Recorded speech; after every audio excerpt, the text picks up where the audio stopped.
जो राजस्थान के हैं और आदेश भारद्वाज हमारे डीसीसी प्रेसिडेंट, प्रफुल्ल गुडेत और कैंडिडेट मंगेश त्यागी जी और मंच पर बैठे सम्मानित साथियों और बुराड़ के बहनों, भाइयों, नौजवान साथियों, किसान भाइयों और मीडिया के मेरे दोस्तों,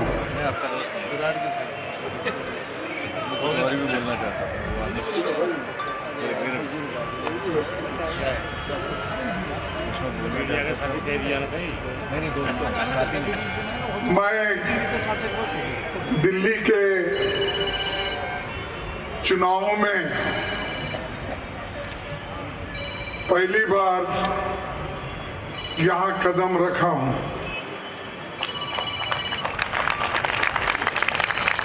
मुझे विश्वास है कि आप सभी लोग इस बार एक मौका कांग्रेस पार्टी को देंगे और हमारे बुराड़ी लोकसभा जो हमारा जो विधानसभा है वो जिता के आप दिलाएंगे, ऐसी मैं आशा करता हूँ। ये हमारे नौजवान साथी आपकी सेवा में आए हैं, इनको एक मौका दीजिए। आपने तो 3-4 मौके आपके लोगों को दिया, बीजेपी को दिया। एक बार कांग्रेस पार्टी को वोट दो और आप देखिए कांग्रेस पार्टी जो शीला दीक्षित के वक्त रोड बने, पुल बने, सड़क बने, बड़े बड़े इंडस्ट्रीज आ गए और बड़े बड़े यहाँ पर बिल्डिंग्स बने, लोगों को रहने के लिए सहूलत मिली। और ये नहीं, चंद लोग ये बोलते हैं कि सब कुछ उन्होंने किया। आप वाले तो हमेशा यही बोलते, क्या था, क्या दिल्ली उन्होंने बनाया, क्या बड़े बड़े पुल उन्होंने बनाया, क्या मेट्रो उन्होंने ही लाया, हर जगह जाने का। कैसा कि दिल्ली उनके जमाने ही बसी है, दिल्ली का कोई अस्तित्व ही नहीं था, सिर्फ आप आने के बाद ही हो गया, ऐसा तुम्हारे सामने आके वो कहते हैं। बीजेपी तो छोड़िए, वो हमेशा यही कहते हैं हमको जो आजादी मिली है 2014 में जब मोदी जी इस देश के प्रधानमंत्री बने, बोल रहे ना, उन्होंने तो बोले पहले, वो 1947 को आजादी मिली, 15 अगस्त को आजादी मिली, ये नहीं समझते। वो समझते हैं मोदी जिस दिन प्राइम मिनिस्टर बना उसी दिन देश को आजादी मिली, ये बीजेपी कही थी। यहाँ तक कि मोहन भागवत जी परसों उन्होंने कहा, क्या कहा कि 2024 में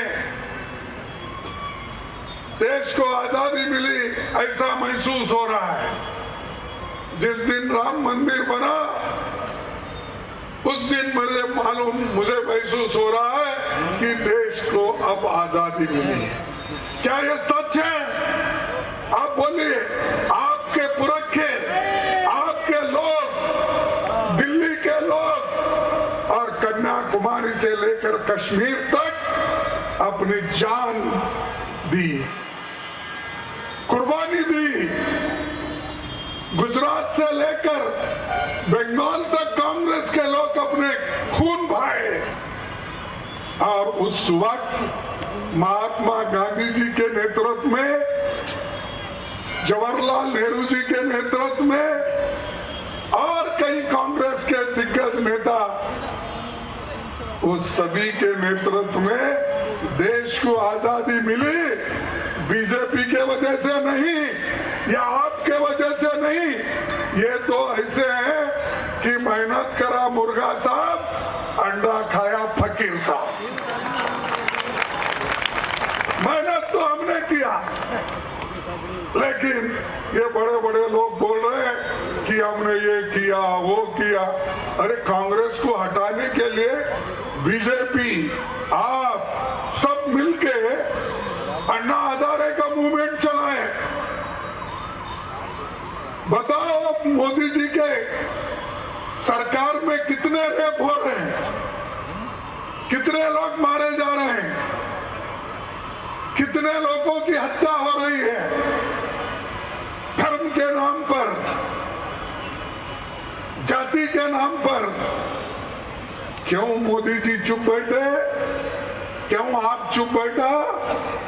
अरे एक घटना घटी जिसको हम कंडेम करते हैं, उस घटना को अन्ना हजारे ने मुहिम बनाई, मूवमेंट बनाया, उसके तहत कानून भी हम बनाए।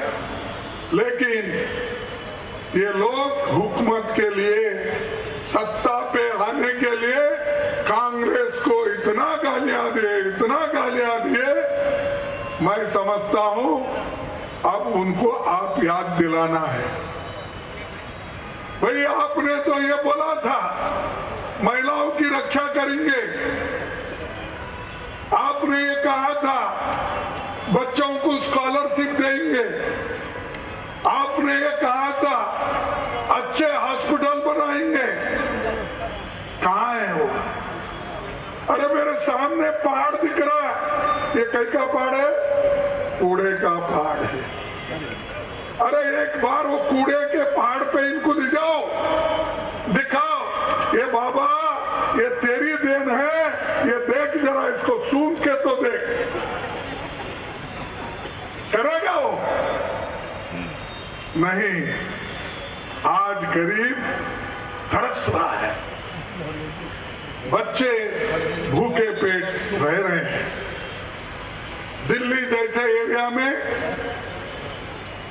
जो लोग बहुत कुछ बनाने का कहे, आज भी झुग्गी झोपड़ियों में रहने वालों को जो सहूलतें मिलना चाहिए था वो नहीं मिली। लेकिन ये बात बढ़ाते जाते हैं। सोनिया गांधी जी के जो एक उनकी देन है, उनके साथ मनमोहन सिंह भी जो काम किए, उन्होंने गरीबों के लिए बहुत कुछ दिया। मनरेगा जैसा योजना किसने लाया? सोनिया गांधी ने लाया, मनमोहन सिंह जी ने लाया। फूड सिक्योरिटी, गरीबों के पेट के लिए खाना किसने दिया? यह हमारी योजना है, ना आपकी योजना, ना बीजेपी की योजना। हम बच्चों को खाना दे रहे हैं, महिलाओं को खाना देते हैं, और ये राशन जो मिल रहा है कांग्रेस के वजह से मिल रहा है, आपके वजह से नहीं, या बीजेपी के वजह। बीजेपी तो जितने पैसे गरीबों से कलेक्ट करती है, जितने पैसे चंदा इकट्ठा करती है, वो सब कुछ कहाँ? ये अदानी अंबानी के पास जाता है। हम सड़क बनाते हैं, वो सड़क खरीदता है। हम एयरपोर्ट बनाते हैं, वो एयरपोर्ट उसको दे देते हैं मोदी जी। सब कुछ 2-3 अमीरों के पास सारा देश का पैसा जा रहा है। लाखों की बात आप करते हो, कहाँ है भाई वो?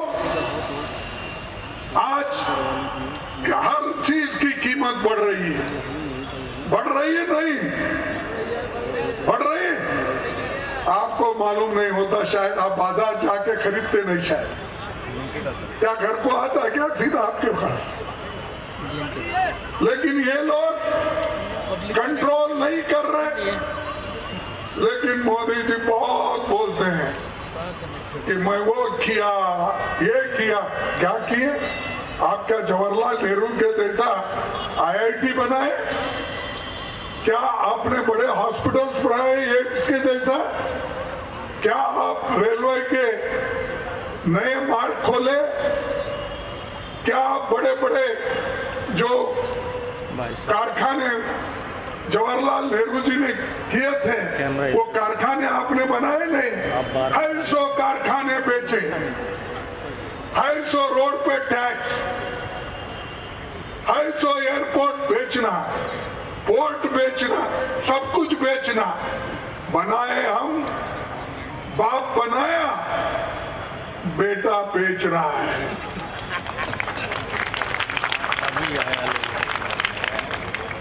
जवाहरलाल नेहरू जी बनाए लेकिन बेच के खा रहे कौन? कौन खा रहे? अरे बोलो भाई, आवाज है नहीं तुम्हारा? कौन खा रहे? मोदी। बनाए कौन? हम बनाए, लेकिन ये लोग बेच के।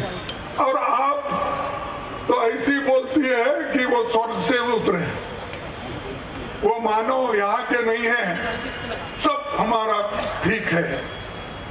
भाई ठीक है तो जेल में क्यों गए? ठीक है तो एक्साइज घोटाला में क्यों पकड़े गए?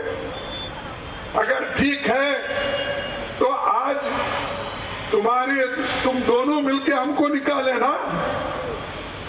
आप हरिश्चंद्र के बेटे दोनों हमको निकाले अधिकार से, लेकिन तब से कुछ यहाँ पर हुआ है नहीं। लेकिन आपको याद रखना होगा, हाथी के दांत खाने के एक होते हैं और दिखाने के एक होते हैं। ये ऐसे है मोदी और आप, ये दोनों भाई हैं और एक ही सिक्के के दो चेहरे हैं। आप यही बोलते हैं ना, चेहरे दो पहलू। ठीक, एक सिक्के के दो पहलू हैं। इधर घुमाओ आपको मोदी दिखेगा, इधर घुमाओ आपको केजरीवाल दिखेगा। तो ये इनको निकाल, जब तक आप दूर नहीं रखेंगे। और जो कांग्रेस पार्टी शीला दीक्षित के वक्त जो कामयाबी हासिल की, इंफ्रास्ट्रक्चर की, और वैसा ही सोनिया गांधी जी ने गरीबों के लिए मुफ्त शिक्षा का, मुफ्त खाने का, अनाज का, मनरेगा का, हेल्थ का, ये सब हमने दिया। इसको थोड़ा पॉलिश करके अपना कुछ बनाना और बोलना, ये सब देन मोदी की है।